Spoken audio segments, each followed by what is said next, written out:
শুভেচ্ছা আমন্ত্রণ দুপুরে বাংলাদেশে। শুরুতেই শিরোনামগুলো জানাব। কিংবদন্তি মেসির খালি হাতে বিদায়ে মন ভাঙল কোটি কোটি ভক্তের।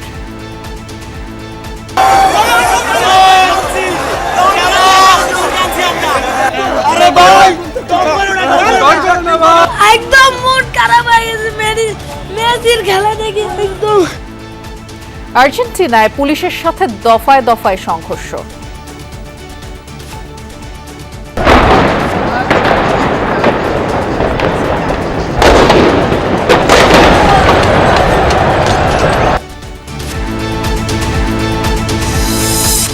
যুগপৎ আন্দোলনের শরিকদের সাথে সন্ধ্যায় প্রধানমন্ত্রীর সাক্ষাৎ ও শুভেচ্ছা বিনিময়। সচিব মর্যাদায় রাজনৈতিক সহকারী দায়িত্ব পেলেন গণ অধিকার থেকে যোগ দেয়া রাশেদ খান। এবার সাবেক স্বরাষ্ট্রমন্ত্রী আসাদুজ্জামান খানকে ফেরত চেয়ে ভারতকে চিঠি দিল বাংলাদেশ। মানবতা বিরোধী অপরাধে মৃত্যুদণ্ডে সাজা হয়েছে তার।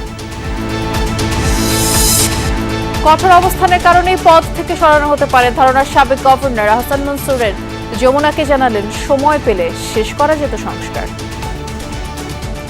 আমাকে নিলে পরে 3 মাস পরে আমাকে আপনারাই ফায়ার করে দিন, কারণ আপনাদের কথা মতো তো আমি চলতে পারবো না। হয়তো অযথা কেন আমাকে নিয়ে আপনারা এম্বারাসড হবেন, আমিও এম্বারাসড হব।